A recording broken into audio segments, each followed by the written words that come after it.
بالله من شرور أنفسنا ومن سيئات أعمالنا من يهده الله فلا مضل له ومن يضلله فلا هادي له ونشهد أن لا إله إلا الله وأشهد أن محمدا عبد الله ورسوله أما بعد فإن خير الحديث كتاب الله وخير الهدي هدي محمد صلى الله عليه وسلم وشر الأمور محدثاتها وكل محدثة بدعة وكل بدعة ضلالة وكل ضلالة في النار. أما بعد فأعوذ بالله من الشيطان الرجيم. بسم الله الرحمن الرحيم. يا أيها الناس اتقوا ربكم الذي خلقكم من نفس واحدة وخلق منها زوجها وبث منهما رجالا كثيرا ونساء واتقوا الله الذي تساءلون به والأرحام إن الله كان عليكم رقيبا. يا أيها الذين آمنوا اتقوا الله حق تقاته ولا تموتن إلا وأنتم مسلمون.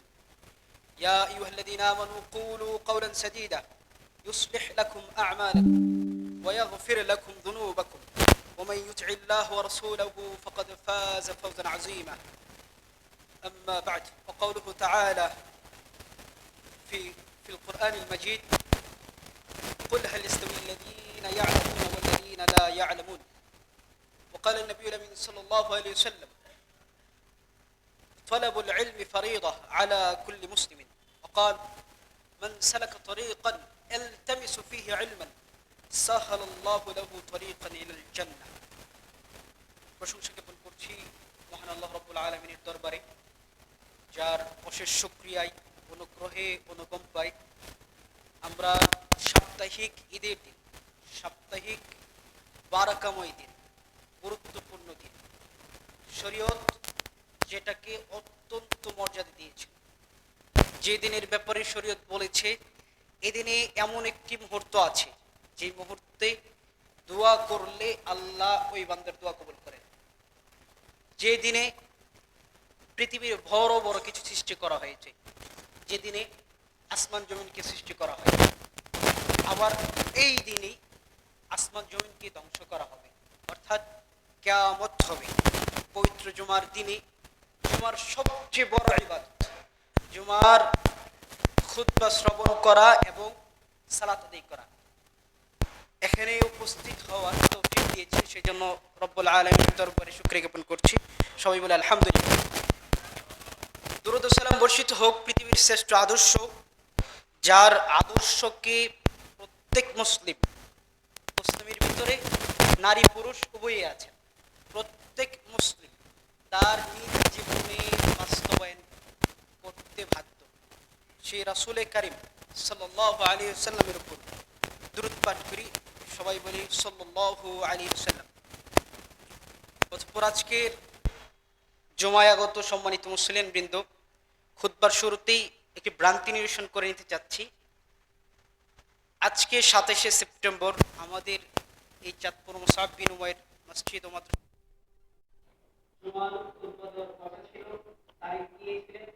Sheikh doctor Muzaffar বিন মুহসিন হাফিজাহুল্লাহ।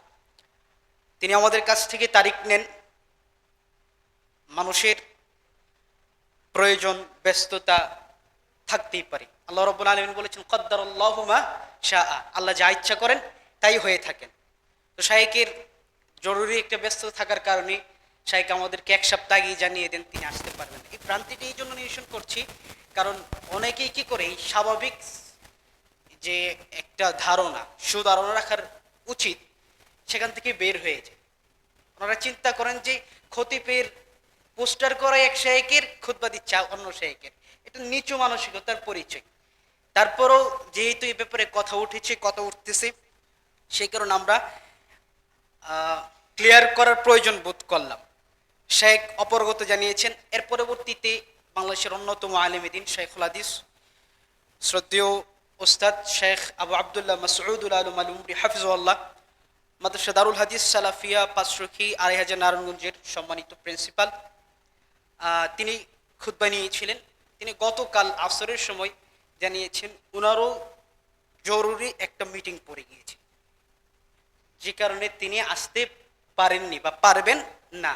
ওই যে আল্লাহ সুবহানাহু ওয়া তাআলা পবিত্র কোরআনে বলেছেন কদ্দারাল্লাহু মা শাআ, আল্লাহ যা ইচ্ছা করেন তাই তাকদির করেন, যা ইচ্ছা করেন তাই তাকদির করেন।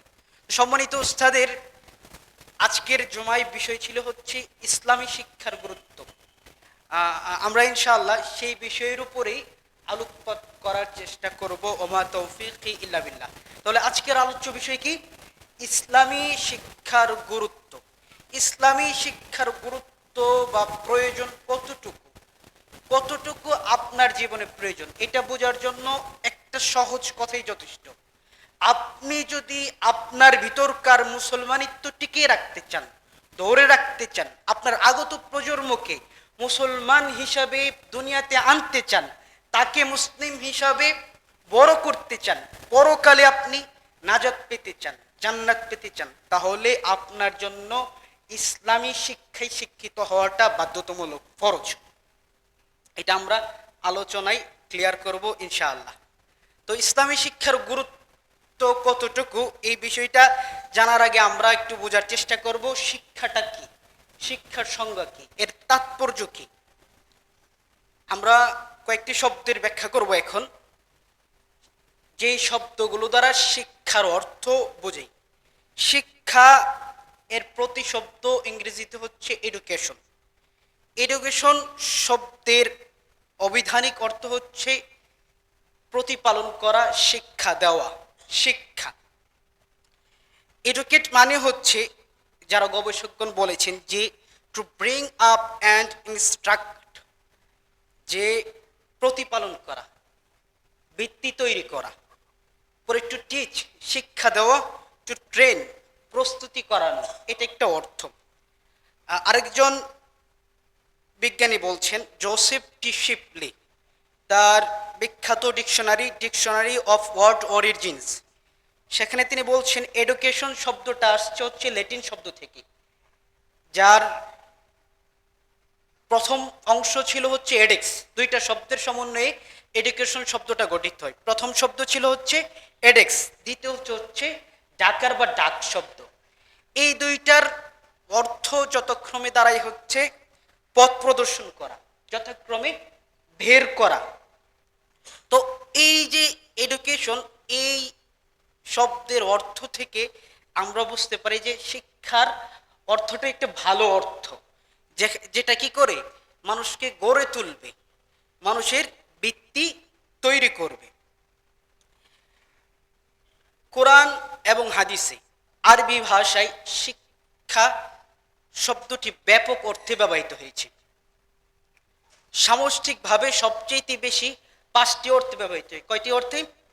5টি অর্থে। আমরা শাব্দিক বিশ্লেষণ এই জন্য করছি, কারণ যে কোনো বিষয়ের মূল ধারণা পাওয়া যায় তার শব্দ থেকে। ওই বিষয়টা কতটুকু গুরুত্বপূর্ণ সেটা শব্দ যদি আপনি ভালো করে বুঝেন তাহলে আপনি ক্লিয়ার হতে পারবেন। আরবি ভাষায় কয়টা শব্দ ব্যবহৃত হয় শিক্ষা বোঝাতে? 5টা।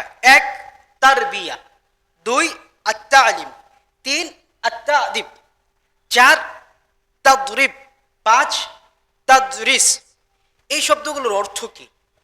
তারবিয়া শব্দটা রবউন শব্দ থেকে গৃহীত হয়েছে।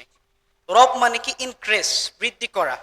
Two grow up, to raise, rear, bring up, to educate, to teach ইত্যাদি অর্থে কি করে তারবিয়া শব্দটি ব্যবহৃত হয়। তার ভিতরে আরেকটা আছে ইনস্ট্রাক্ট। বলেন ইনস্ট্রাকশন, ভিত্তি তৈরি করার কাজ। ভিত্তি তৈরি করতে গিয়ে, আপনার সন্তানকে ভিত্তি তৈরি করতে গিয়ে যে পদ্ধতি আপনি অনুসরণ করবেন, যে পদ্ধতি আপনি অবলম্বন করবেন, এটাই হচ্ছে তারবিয়া। আর এটার নাম কি? শিক্ষা। অনুরূপভাবে তাকে বড় করবেন কিভাবে, তার ভিতরে গ্রোয়িং আনবেন কিভাবে, সেই ক্ষেত্রে যে পদ্ধতি অবলম্বন করবেন সেটার নাম কি? তারবিয়া। তাহলে তারবিয়া মানে দাঁড়াচ্ছে হচ্ছে আপব্রিঙ্গিং ইনস্ট্রাকশন। তাকে বড় করে তোলার জন্য যে ভিত্তি তার মাঝে দেওয়া হবে সেগুলোকে কি বলা হয়? তারবিয়া। আর তারবিয়া শব্দটা আরবি ভাষায় কি ক্ষেত্রে ব্যবহৃত হয়? শিক্ষা বোঝাতে ব্যবহৃত হয়ে থাকে।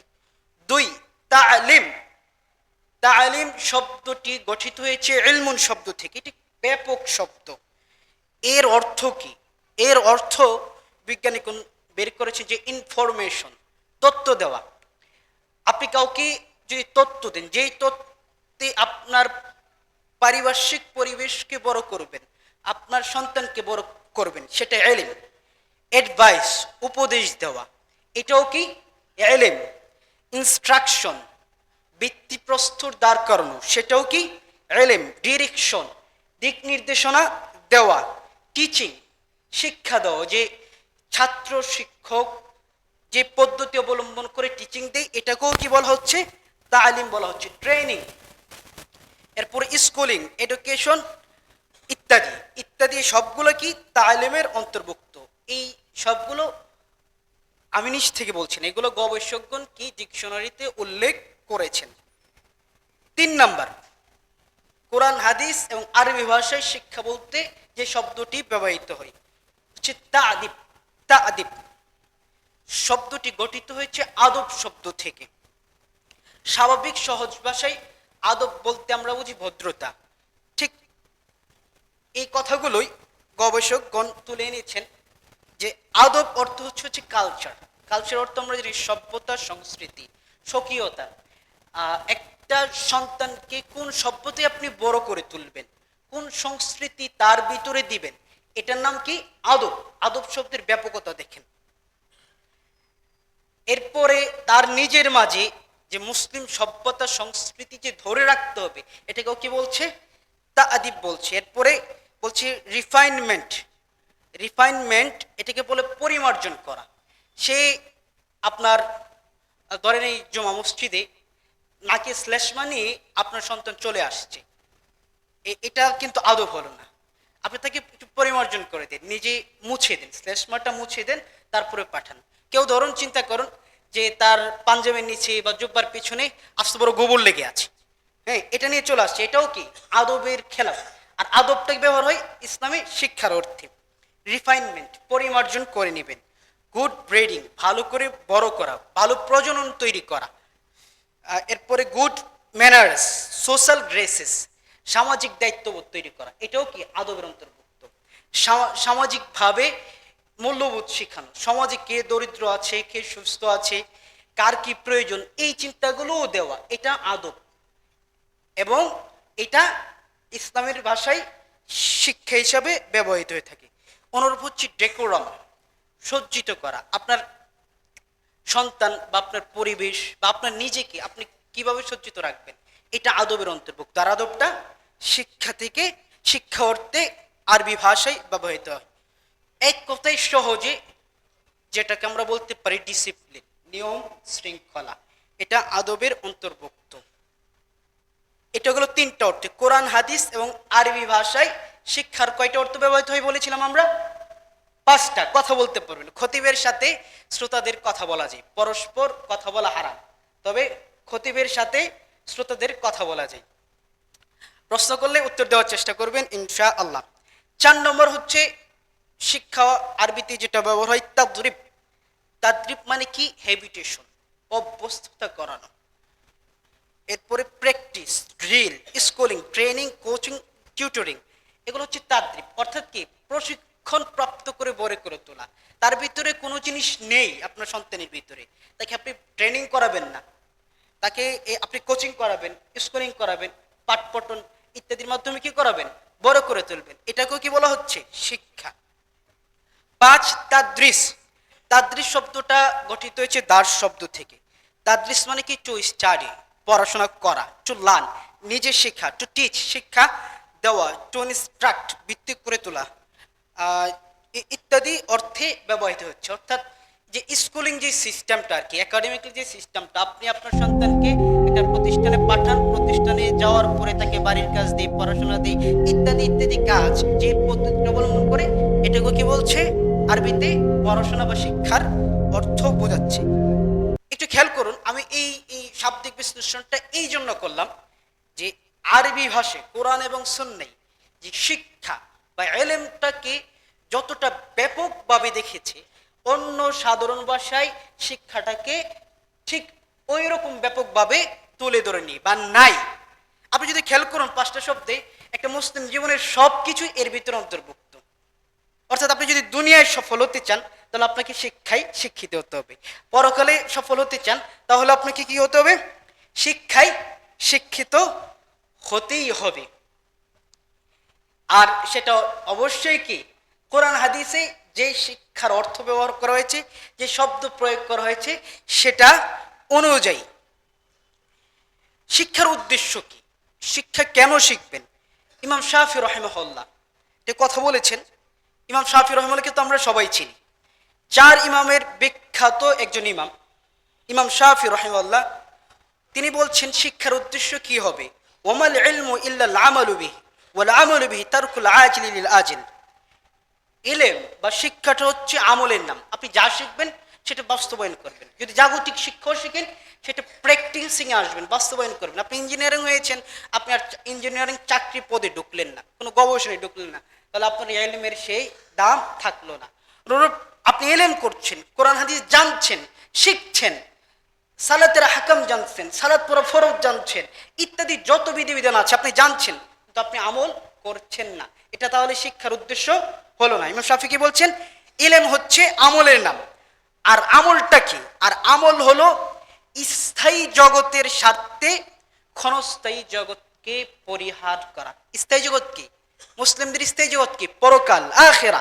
আখিরাটাই হচ্ছে স্থায়ী জগৎ, যেটা কখনো শেষ হবে না। আর এই ক্ষণস্থায়ী জগৎ হচ্ছে দুনিয়া। তাহলে শিখতে হবে কি, জানতে হবে কি এখানে ওই স্থায়ী জগতের জন্য, আখিরাতের জন্য কি আমাকে জানতে হবে, পাথে অর্জন করতে হবে। এবং এই আখিরাতের জ্ঞান জানার জন্য এবং আখিরাতের জ্ঞান যে আমল করতে হবে, আমল করতে গিয়ে আপনার এই ক্ষণস্থায়ী জগৎকে পরিহার করতে হবে। এটাই হচ্ছে শিক্ষার উদ্দেশ্য। অনুরূপ মহাকবি আল্লামা ইকবাল তিনি বলছেন যে শিক্ষার উদ্দেশ্য হচ্ছে পূর্ণাঙ্গ মুসলিম তৈরি করা। কি বললাম? শিক্ষার উদ্দেশ্য হচ্ছে পূর্ণাঙ্গ মুসলিম তৈরি করা। আমি এই কথাটা নিয়ে একটু চিন্তা করলাম, চিন্তা করার পরে এটার যে কত গুরুত্ব এবং এটা যে কত যুগান্তকারী একটা বক্তব্য, এটা আমার মাথায় আসলো। দেখেন তিনি কিভাবে বলেন শিক্ষার উদ্দেশ্যই হচ্ছে পূর্ণাঙ্গ মুসলিম তৈরি করা। এটা একেবারে বাস্তব। আমি আপনাদের কাছে প্রশ্ন রাখতে চাই, বলেন তো সকল শিক্ষার মূল উৎস কি? আল কোরআন। আমার সাথে একমত হবেন আপনারা সবাই? সকল শিক্ষার মূল উৎস কি? আল কোরআন। আর আল কোরআন এসেছেই সকল মানুষকে মুসলিম করার জন্য। কি বলেন? আল কোরআন কাদের উপর এসেছে? মুসলিম করার জন্য না? তাহলে ইকবালের কথা কিন্তু মিলে গিয়েছে। শিক্ষার উদ্দেশ্য কি? মুসলিম তৈরি করা। তো এই শিক্ষার মিনিং এবং উদ্দেশ্য দুইটা থেকেই বুঝতে পারলাম ইসলামী শিক্ষার গুরুত্ব কি, অসীম, অসংখ্য, এর তাৎপর্য ফজিলত অনেক। আপনি ইসলামী শিক্ষা অর্জন করতে বাধ্য। এক, মুমিন হতে হলে ইলম অর্জন করা, ইসলামী শিক্ষা অর্জন করা জরুরি। আমরা এখন থেকে লাস্ট আলোচনা পর্যন্ত শিক্ষার শব্দটার মিনিং করবো ইলম বলে।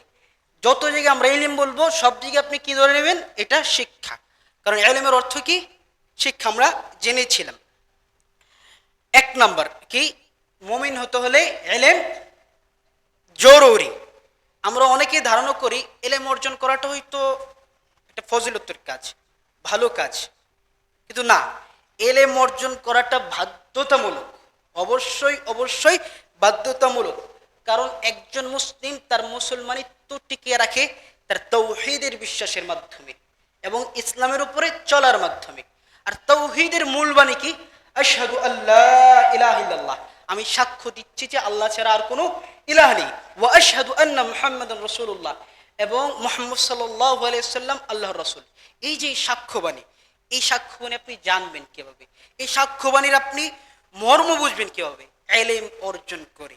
ইলম অর্জন ছাড়া আপনি সাক্ষ্যবাণী বুঝতে পারবেন না। যেমনটা আল্লাহ রাব্বুল আলামিন পবিত্র কোরআনে বলছেন, আপনাকে মুমিন হওয়ার আগে, আপনাকে মুসলিম হওয়ার আগে আপনাকে ইলম অর্জন করতে হবে।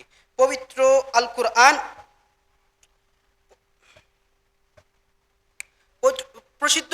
প্রসিদ্ধ আয়াত যে ফা'লাম আন্নাহু লা ইলাহা ইল্লাল্লাহ, তুমি আগে ইলম অর্জন করো যে আল্লাহ ছাড়া সত্যিকার কোনো ইলাহ নেই। আপনি যখন জানবেন আল্লাহ ছাড়া আর কারো ইবাদত করা যাবে না, আল্লাহ ছাড়া সত্যিকার আর কোনো ইলাহ নেই, এই জ্ঞানটা যখন আপনার মধ্যে আসবে তখন আপনি অন্য সকল বাতিল ইলাহ থেকে নিজেকে বাঁচিয়ে রাখবেন, আপনি অন্য সকল বাতিল ইলাহ পূজা থেকে নিজেকে বিরত রাখবেন। এই জন্য ইমাম বুখারী রাহিমাহুল্লাহ তার সহিহুল বুখারীতে একটা অধ্যায় রচনা করেছেন যে বাবুল ইলম ক্বাবলাল কওলি ওয়াল আমাল, ইলমটা কথা এবং আমল করার পূর্বে। ইলমটা কি করতে হবে? আপনি যে কোনো কথা বলেন না কেন, এর আগে আপনাকে ইলম অর্জন করতে হবে, জ্ঞান থাকতে হবে, জ্ঞান অর্জন করতে হবে, এরপরে কথা বলবেন। ওয়াল আমাল, যে কোনো আমল করেন না কেন আগে আপনাকে সে বিষয়ে জানতে হবে। আর একটা প্রসিদ্ধ হাদিস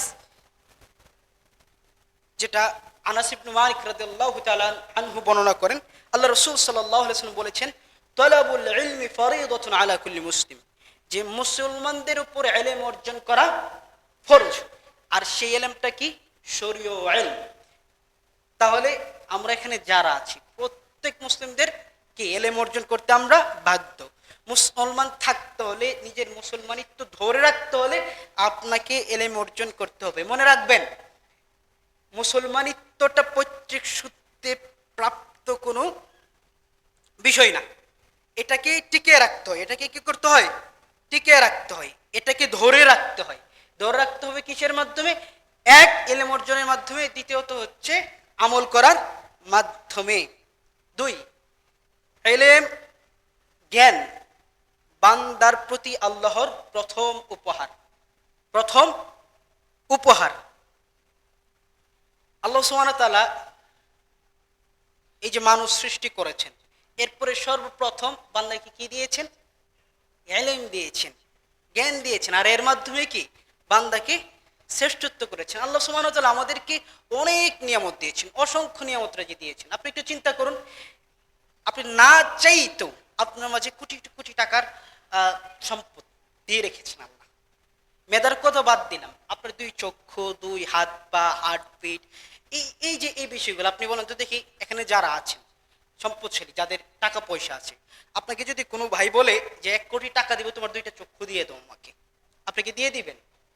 অথচ আপনার কিন্তু কি এই চক্ষু দুটো কিনতে হয়নি, বোনাস পেয়েছেন, গিফট পেয়েছেন আল্লাহর পক্ষ থেকে। যে কত এরকম চিন্তা করে দেখেন, হাজার হাজার শত শত নিয়ামত কি আপনি আপনার মাঝে পাবেন। আল্লাহ চিন্তা করুন, আল্লাহ কিভাবে কখন দিয়েছিলেন বান্দাকে প্রথম উপহার। সূরা বাকারার 30 এবং 31 নম্বর আয়াত স্মরণ করুন। আল্লাহ বলছেন, ওয়াইদ ক্বালা রাব্বুকা লিল মালাইকাতি ইন্নী জাইলুন ফিল আরদি খলিফা। স্মরণ করুন যখন তোমার প্রতিপালক ফেরেশতাদেরকে বলেছিলেন, ইন্নী জাইলুন ফিল আরদি খলিফা, নিশ্চয় আমি জমিনে প্রতিনিধি, খলিফা সৃষ্টি করতে চাচ্ছি, খলিফা তৈরি করব, সৃষ্টি করব। ক্বালু আতাজআলু ফীহা মান ইফসিদু ফীহা ওয়া ইয়াসফিকু দিমা। ফেরেশতারা প্রশ্ন করলেন, হে মহান রব, আতাজআলু ফীহা মান ইফসিদু ফীহা, আপনি কেমন সৃষ্টি করবেন যারা জমিনের ভিতরে ফাসাদ সৃষ্টি করবে, ওয়া ইয়াসফিকু দিমা, রক্ত জড়াবে, রক্তের বন্যা বহাবে, ওয়া নাহনু নুসাব্বিহু বিহামদিকা ওয়া নুকদ্দিসু লাক, আর অথচ আমরা তো আপনার তাসবিহ পাঠ করছি, প্রশংসা করছি, পবিত্রতা ঘোষণা করছি। তখন আল্লাহ বলেছিলেন, ক্বালা ইন্নী আ'লামু মা লা তা'লামুন, আমি যা জানি তোমরা তা জানো না। এই যে ফেরেশতাদের প্রতিউত্তর করার কারণ কি? এই জমিনে, এই দুনিয়াতে আল্লাহ কি করেছিলেন? ফেরেশতারা ছাড়াও কি করেছিলেন? জিনদেরকে পাঠিয়েছিলেন, জিনদেরকে সৃষ্টি করেছিলেন। আর জিনরা কি করেছিল? জমিনে ফিতনা, ফাসাদ, বিশৃঙ্খলা সৃষ্টি করেছিল। আর ফেরেশতারা এই জন্য বলেছিলেন কারণ ফেরেশতারা কখনো কোনো গুনাহ করে না, সবসময় 24 ঘন্টা কি তাসবিহ, তাহমিদ এবং তাহলিল তারা পাঠ করতে থাকে। এরপর রায়তে আল্লাহ সুবহানাহু ওয়া তাআলা দেখেন বান্দার উপর, মানব জাতির উপর যে প্রথম গিফটটা দিয়েছেন তিনি এটা তুলে ধরেছেন। তিনি বলছেন, ওয়াল্লামা আদামাল আসমাআ কুল্লাহা, তিনি আল্লাহ রব আদমকে সকল কিছুর নাম শিক্ষা দিলেন। সুম্মা আরাদাহুম আলাল মালায়েকা, সকল কিছুর নাম শিক্ষা দেওয়ার পরে ফেরেশতাদের সামনে পেশ করলেন। ফাকালা, অথবা তিনি বললেন, আম্বিউনি বিআসমাই হাউলাই ইন কুনতুম সাদিকিন। আদম আলাইহিস সালাম ফেরেশতাদের সামনে এসে বললেন, তোমরা আমাকে এইগুলোর নাম বলো যদি তোমরা সত্যবাদী হয়ে থাকো।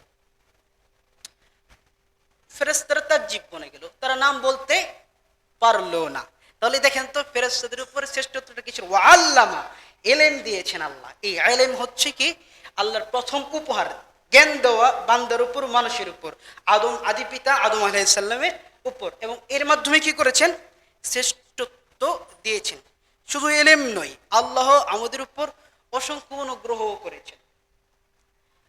এলেম দেওয়ার পরে সবচেয়ে বড় যে শ্রেষ্ঠত্ব দিয়েছেন এটা হচ্ছে কথা বলার ক্ষমতা শিক্ষা দেওয়া, যেটা অন্য অন্য প্রাণীদের কি আল্লাহ দেন নাই। আপনি আপনার আশেপাশের প্রাণীগুলোর দিকে একটু লক্ষ্য করুন, একটু চিন্তা ভাবনা করবেন যে তাদের চোখ আছে, কান আছে, মুখ আছে, সবকিছুই আছে, কিন্তু তারা কি কথা বলতে পারে না। কিন্তু মানুষ কথা বলতে পারে। এই যে বড় অনুগ্রহ, এটি আল্লাহ রাব্বুল আলামিন পবিত্র আল কোরআন সূরা রহমান 3-4 নম্বর আয়াতে তুলে ধরছেন যে খলাকাল ইনসান, তিনি মানুষকে সৃষ্টি করেছেন, আল্লামাহুল বায়ান, এরপরে তিনি কি কথা বলার জ্ঞান শিক্ষা দিয়েছেন।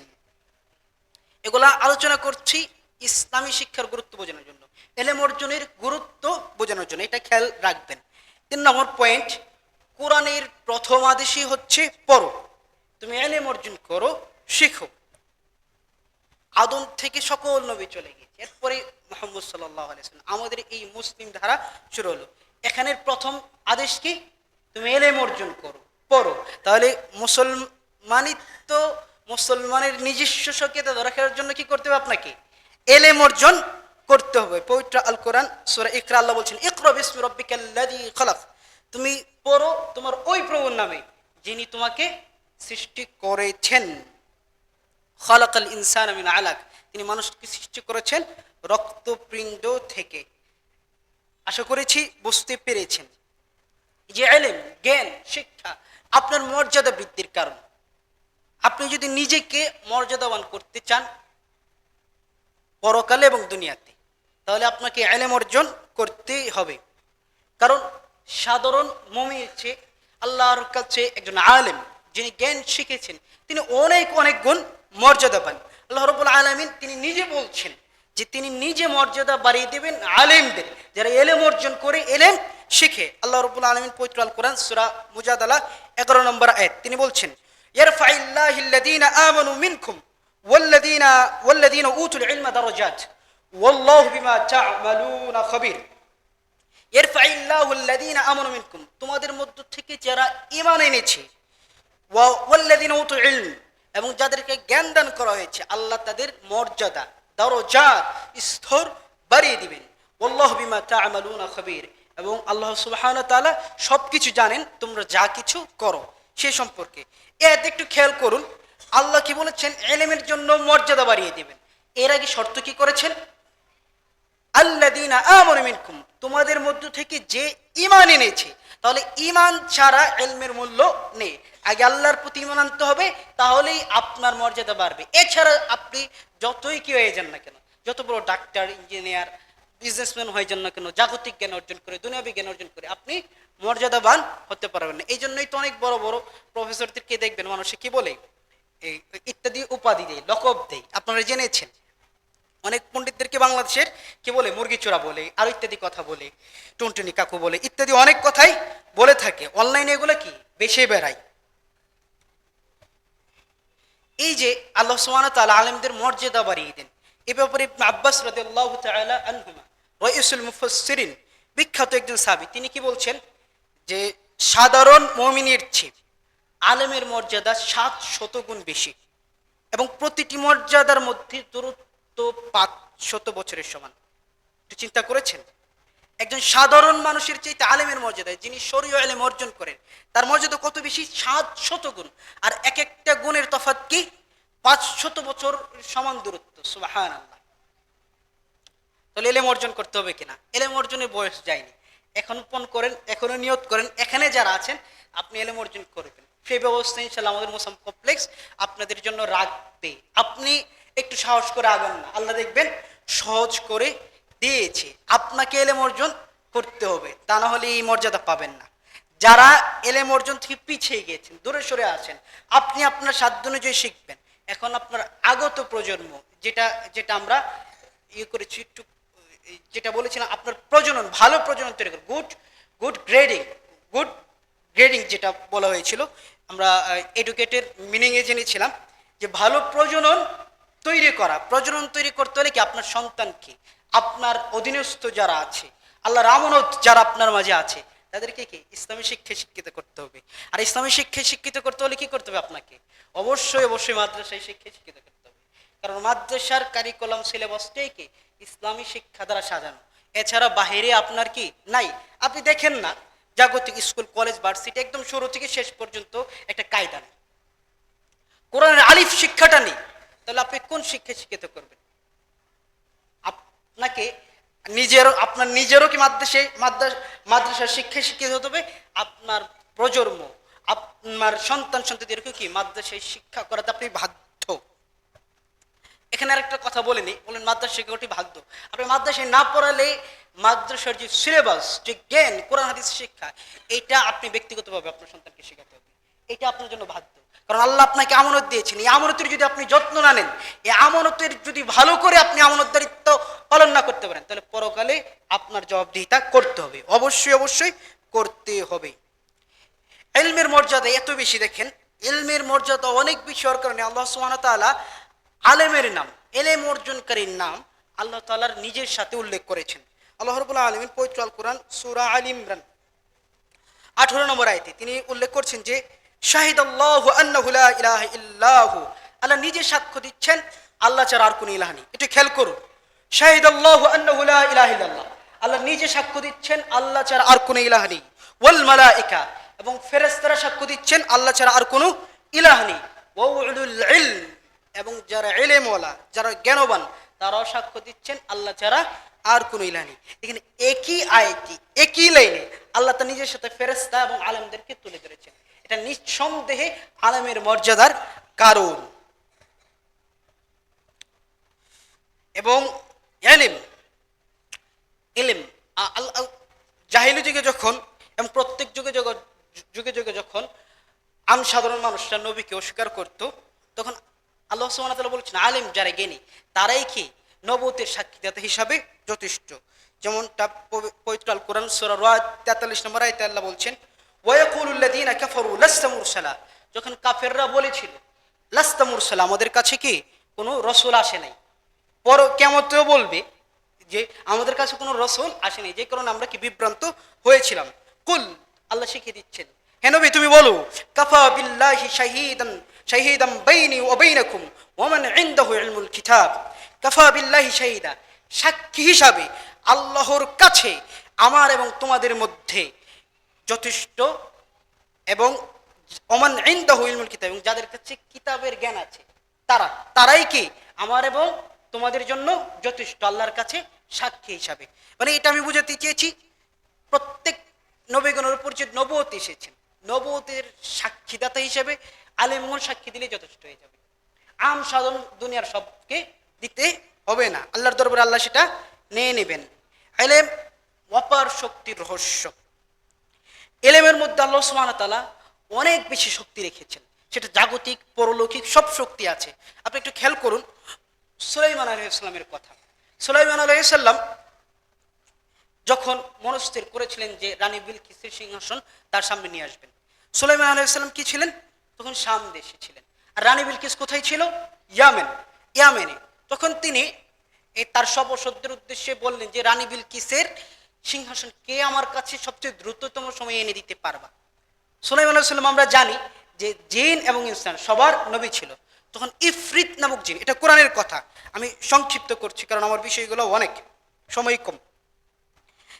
তখন ইফরিত নামক জিন কি বলেছিল যে ইফরিত জিনদের ভিতরে এখনো আছে, জিনদের ভিতরে সবচেয়ে শক্তিশালী যে জিন সেটাকে বলা হয় ইফরিত। সেই জিন বলেছিল যে আপনি এখান থেকে ওঠার আগে, আবার এখানে আসার আগেই আমি আপনার এখানে সিংহাসন বিলকিসের নিয়ে আসবো, সেই কি ইয়ামেন থেকে।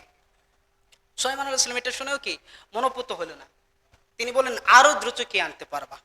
তখন আল্লাহ দেখেন ওই ব্যক্তির গুণ কিভাবে বর্ণনা করছে। قال الذي عنده علم من الكتاب, ওই ব্যক্তি বলল যার কাছে কি ইলমুন জ্ঞান ছিল, মিনাল কিতাব আসমানি কিতাবের জ্ঞান ছিল, ওই ব্যক্তি কি বলল আনা আতিকা বিহি, আমি ওই সিংহাসন আপনার কাছে নিয়ে এসে দেব, ক্বাবলা আইয়ারতাদ্দা ইলাইকা তারফুক, আপনার চোখের পাতি পড়ার আগে। সুবহানাল্লাহ। চিন্তা করেছেন ওই ব্যক্তির গুণ কিভাবে বর্ণনা করছে? এলেমের কারণে, শ্রেষ্ঠত্বের কারণে, যে জিনের চাইতেও কি একজন মানব বেশি শ্রেষ্ঠত্ব লাভ করছে, বেশি শক্তির অধিকারী হয়েছে। কিসের কারণে? জ্ঞানের কারণে। যারা জানে তারা সমান নেই। প্রসিদ্ধ আয়াত, কুল হাল ইয়াস্তাউইল্লাযীনা ইয়া'লামুনা ওয়াল্লাযীনা লা ইয়া'লামুন। আল্লাহ সুবহানাহু ওয়া তাআলা নবীকে উদ্দেশ্য করে বলেন, হাল ইয়াস্তাউইল্লাযীনা ইয়া'লামুনা ওয়াল্লাযীনা লা ইয়া'লামুন। যারা জানে এবং যারা জানে না তারা কি সমান? আপনি নিজেই আপনার করে দেখেন না, নিজের জীবনে পরখ করে দেখেন না, আপনি আপনার নিজেকে মেপে দেখেন না, যারা জানে না তাদের সাথে আপনি আর সে কি সমান কিনা? আপনার বুঝ বুদ্ধি, আপনার ক্ষমতা আর ওই মূর্খ যে জানে না তার ক্ষমতা কি এক কিনা? একটু মেপে দেখুন। আল্লাহ ইলম ওয়ালাদের কাছে দ্বারস্থ হতে বলেছেন। আপনার জীবনের যত সমস্যা, এই সমস্যাগুলো নিয়ে আলেম ওয়ালাদের কাছে দ্বারস্থ হতে বলেছেন। আল্লাহ বলছেন, ফাসআলু আহলা যিকরি ইন কুনতুম লা তা'লামুন। ফাসআলু আহলা যিকর ইন কুনতুম লা তা'লামুন। যদি তোমরা না জেনে থাকো তাহলে কি, যারা জানে, জিকিরওয়ালা, জ্ঞানওয়ালা, তাদের কাছে জিজ্ঞাসা করে জেনে নাও। এই যে ইলমের মর্যাদাগুলো, ইলমের গুরুত্বগুলো আমরা এই কোরআনের সবগুলো কোরআনিক দলিল, এতক্ষণ যে আলোচনা করলাম সবগুলো কোরআনিক দলিল। এ থেকে আমরা কিছু হলেও অনুধাবন করতে পেরেছি যে ইলম অর্জনের গুরুত্ব অপরিসীম। আমরা বুঝতে পেরেছি কিনা? মানব জীবনে ইলম অর্জনের প্রয়োজন আছে কিনা? কথা বলতে হবে। কথা বলা কি খতিবের সাথে জায়েজ, হারাম কিছু না। আপনারা শুনেছেন না ওই প্রসিদ্ধ প্রসিদ্ধ প্রসিদ্ধ হাদিস, জুমা আল্লাহ রাসূল খুতবা দিচ্ছেন, এমন সময় একজন সাহাবী আসছেন। সাহাবী কি করলেন? আল্লাহ রাসূল ওই সাহাবী এসেই বসে পড়লেন, দুই রাকাত সালাত আদায় করেন নাই। তখন বললেন, তুমি দাঁড়াও, তুমি কি সালাত পড়েছো? এই যে জবাব দিয়েছেন, না আমি সালাত পড়িনি। তাহলে দুই রাকাত সালাত পড়ে নেব। এটা হচ্ছে দলিল খতিবদের সাথে কথা বলার। এবার আমরা ইলম অর্জনের গুরুত্ব এবং মর্যাদা আল্লাহ রাসূল সাল্লাল্লাহু আলাইহি ওয়াসাল্লামের হাদিস থেকে জানবো। ইলম এমন এক ইবাদত, জ্ঞান অর্জন এমন এক ইবাদত যার ধারাবাহিকতা কখনো শেষ হয় না, যার ধারাবাহিকতা কখনো শেষ হয় না। হাদিসটি আছে সহিহ মুসলিম 1631। عن ابي هريره رضي الله تعالى عنه قال قال رسول الله صلى الله عليه وسلم اذا مات الانسان انقطع عنه عمله الا من ثلاثه الا من صدقه جاريه او علم ينتفع به او ولد صالح يدعو له। আবু হুরায়রা থেকে বর্ণিত, আল্লাহ রাসূল সাল্লাল্লাহু আলাইহি সাল্লাম তিনি বলছেন, ইদা মাতাল ইনসানু ইনকাতা আনহু আমালু। যখন মানুষ মারা যায় তখন তার সকল কিছুর দরজা বন্ধ হয়ে যায়, তিনটা রাস্তা ব্যতীত, তিনটা পথ ব্যতীত। এক, সাদকাতিন জারিয়া, এমন সদকা যেটা চলমান থাকবে, প্রবহমান সদকা। যেমন কি কারো ইলমের ব্যবস্থা করা, কাউকে ইলম শেখানোর ব্যবস্থা করা, কোনো এতিম, দুস্থ, গরিব, অসহায়দের দায়িত্ব নেওয়া। যদি এরকম কারো ব্যক্তির দায়িত্ব নেন, এটা সবচেয়ে বড় সদকা জারি হবে। কারণ সেই ইলম শিখলে কি, যে ইলম শিখবে এটার সব আপনি পাবেন, এরপরে সে অন্য কাউকে শিখাবে, এভাবে অন্য কাউকে শিখাবে, এর একটা সব পেতেই থাকবেন। অনুরূপ রাস্তাঘাটে কি করা, অনুরূপ রাস্তাঘাটে আপনার সেবামূলক কাজ করা, রাস্তাঘাট ঠিক করা, আপনার গাছ লাগানো, নলকূপ লাগানো ইত্যাদি কাজ হচ্ছে সদকা জারিয়া। আও ইলমুন ইনতাফা বিহি, এমন ইলম যেটা আপনার উপকারে আসবে। আপনি এমন ইলম শিক্ষা করেছেন, শিক্ষার পর আপনি অন্য কাউকে শিখিয়েছেন, সেই জ্ঞানটা আপনার উপকার বয়ে নিয়ে আসবেন। আও ওয়ালাদিন সালেহ, এমন সৎ সন্তান রেখে গিয়েছেন, ইয়াদউ লাহ, যে কি আপনার জন্য দোয়া করবে। কেউ সৎ সন্তান কিনা সেটা আপনি বুঝবেন কিভাবে? এই হাদিস আপনাকে শিখিয়ে দিচ্ছে। আপনি যদি দেখেন কোন সন্তান তার পিতামাতার জন্য দোয়া করছে, আপনি মনে করবেন যে সে সৎ সন্তান। কারণ এই হাদিস বলছে কি, আলাদিন সালেহ, সৎ সন্তান ওই ব্যক্তি যে তাদের পিতামাতার জন্য কি দোয়া করছে। আমাদের অবস্থা এরকম হয়েছে যে দোয়া করাটাই জানে না সন্তানরা, কারণ আমরা ওই পথে নেই। এখান থেকেও বোঝা যাচ্ছে কি, আপনার নিজেকে শিখতে হবে ইলম, এবং আপনার সন্তানদেরকেও কি শিখাতে হবে ইলম। ওয়া কুলি কওলি হাদা ওয়াস্তাগফিরুল্লাহ লি ওয়া লাকুম ওয়া লিসাইরিল মুসলিমিন।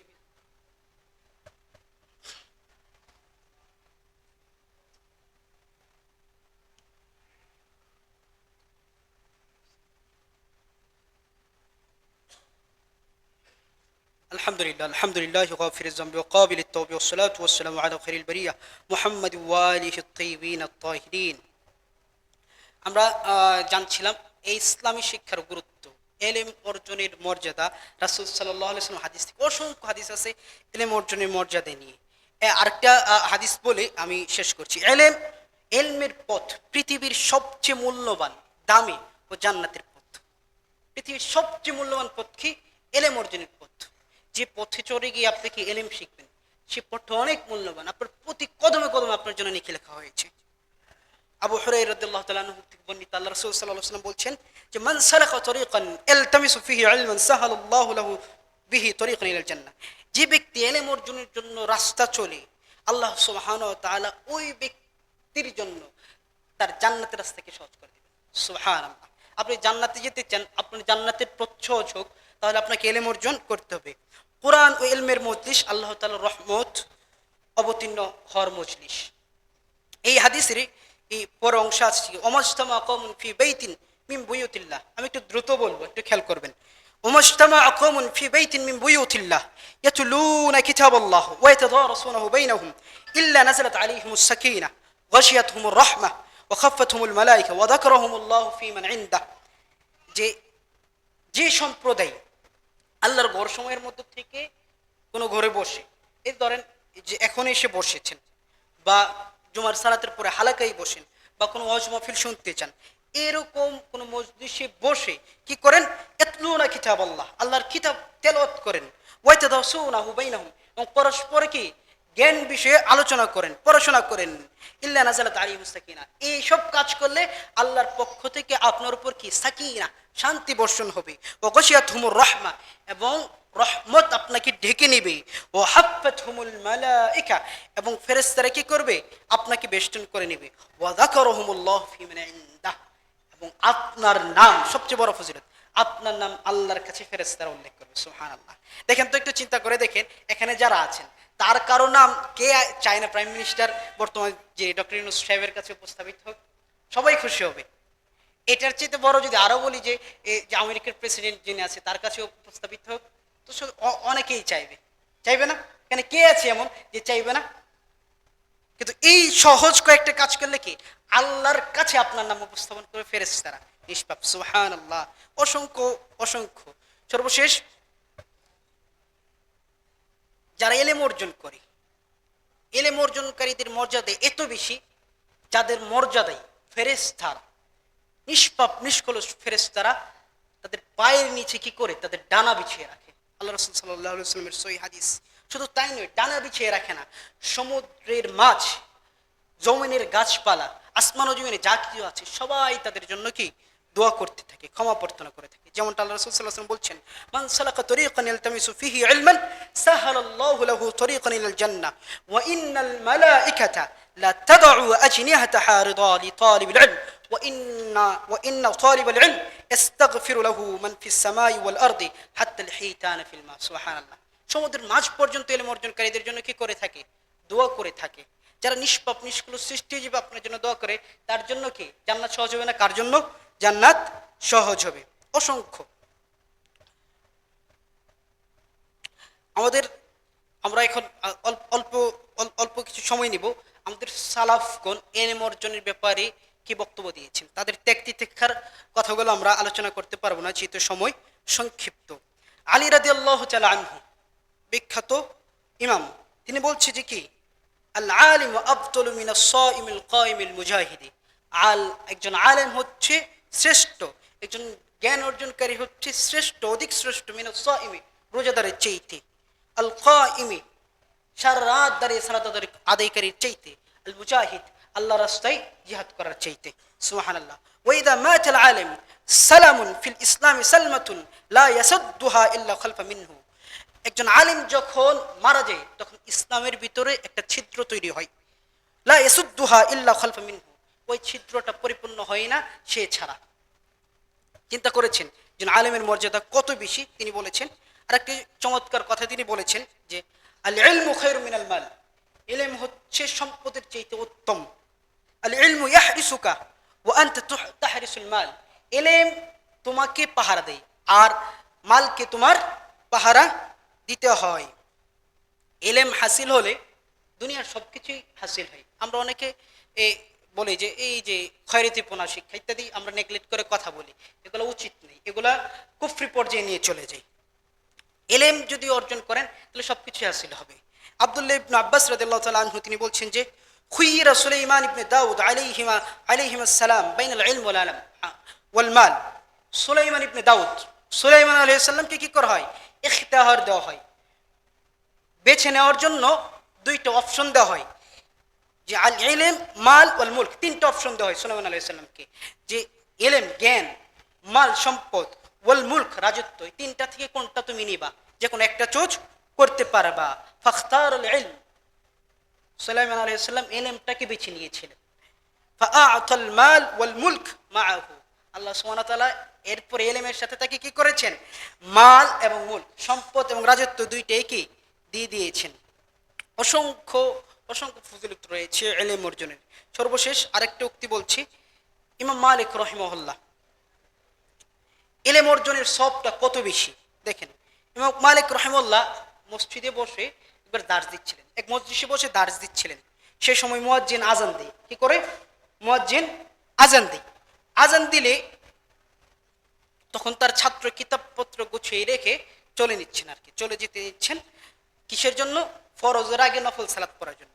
তখন ইমাম মালিক রাহিমাহুল্লাহ বলেন, আলা রিসলিক, তুমি থামো, তুমি যেদিকে যাচ্ছ, অর্থাৎ নফল সালাত পড়ার জন্য যেদিকে যাচ্ছ তার চেয়ে উত্তম হচ্ছে যেখানে তুমি বসেছিলে সেই দার্সটা, যদি তোমার নিয়ত সঠিক থাকে। অর্থাৎ ইলম অর্জনের নিয়তটা যদি তোমার সঠিক থাকে তাহলে তোমার ইলম অর্জনটা নফল সালাতের চাইতেও অধিক মর্যাদাবান, অধিক প্রয়োজনীয়। সম্মানিত মুআজ্জাজ হাদিরিন, এই যে এই আলোচনাগুলো থেকে আমরা নিশ্চিত হতে পেরেছি যে ইলমটা কি, ইলমটা অবশ্যই প্রয়োজন, অবশ্যই প্রয়োজন, প্রতি সেকেন্ড এবং সময়ের জন্য প্রয়োজন। যেমনটা ইমাম আহমদ বিন হাম্বল রাহিমাহুল্লাহ বলেছেন, আন-নাসু আহওয়াজু ইলাল ইলম মিনহুম ইলাত তাআমি ওয়াশ শারাবি, মানুষের অধিক প্রয়োজন খানাপিনার চাইতে ইলম অর্জন করা। ইলমটা মানুষের খাবার এবং পানীয় থেকে অধিক প্রয়োজন। লিআন্না আত-তাআমা ওয়াশ শারাবা ইয়াহতাজু ইলাইহি ফিল ইয়াওমি মাররাতান আও মাররাতাইন, কেননা খাবার এবং পানিটা কোনো ব্যক্তির দিনে একবার অথবা দুইবার প্রয়োজন সর্বোচ্চ।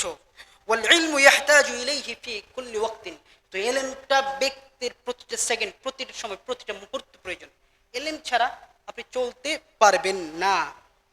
আর ইলম ছাড়া আপনি নিজেকে সম্মানিত দাবি করবেন, এটাও কি আপনার জন্য বোকামি ছাড়া আর কিছুই না। যেমনটা আব্দুল্লাহ ইবনে মুবারক রাহিমাহুল্লাহ বলছেন, আজিবতু, আমি আশ্চর্য বোধ করি, লিমান লাম ইয়াতলুবুল ইলমা কাইফা তাদউহু নাফসু ইলাল মুকাররামা, আমি ওই ব্যক্তিকে দেখে খুব বিস্ময় বোধ করি, খুব আশ্চর্যান্বিত হই যে ইলম অন্বেষণ করেনি অথচ নিজের প্রতি সম্মান তালাশ করে। সম্মানিত হাদিরিন, এই যে ইলম, এই যে শিক্ষা, এই যে এই আলোচনাগুলো, কোরআন হাদিস, সাহাবাদের বক্তব্য, সালাফদের আকওয়াল, এই সবগুলো এবং ইলমের শিক্ষার যে শাব্দিক বিশ্লেষণ, এই সবগুলো বিশ্লেষণ থেকে এটা প্রতীয়মান হয় যে এই ইলমটা হতে হবে কি ইসলামী শিক্ষা। এই ইলমটা হতে হবে কি ইসলামী শিক্ষা। আর ইসলামী শিক্ষায় শিক্ষিত করার জন্য আপনাদের সুপরিচিত প্রতিষ্ঠান চাঁদপুর ইসলামিক কালচারাল একাডেমি বদ্ধপরিকর। চাঁদপুর ইসলামিক কালচারাল একাডেমি এই যে এলেম, এই এলেমের যে আলোচনা করলাম, এই সবগুলো এলেমের মর্যাদা গুরুত্বকে লক্ষ্য রেখেই প্রতিষ্ঠিত হয়েছে। এই কালচারাল একাডেমির মানহাজ, মাসলাক, কারিকুলাম সব কিছু কি এই এলম অর্জন, যে এলম অর্জন করলে এতগুলো নেকি, এতগুলো সব, এতগুলো মর্যাদা রয়েছে, সব এগুলোকে কেন্দ্র করে। অতএব আপনাদেরকে আহ্বান রাখছি, আপনি নিজে এলেম অর্জন করুন। আপনার নিজের এলেমের জন্য আমরা এই কমপ্লেক্সের পক্ষ থেকে কমপ্লেক্স কমিটি মহোদয়গণ কি করবেন, সর্বাত্মক সহযোগিতা করবেন। আর কালচারাল একাডেমিতে আপনার সন্তানদেরকে ভর্তি করুন, এটা আপনার জন্য সহজ হবে। কালচারাল একাডেমি আমি নির্দিষ্ট করছি না, আপনি যে কোনো ইসলামিক শিক্ষা প্রতিষ্ঠানে আপনি ভর্তি করাতে পারেন, আপনি ভর্তি করাতে বাধ্য।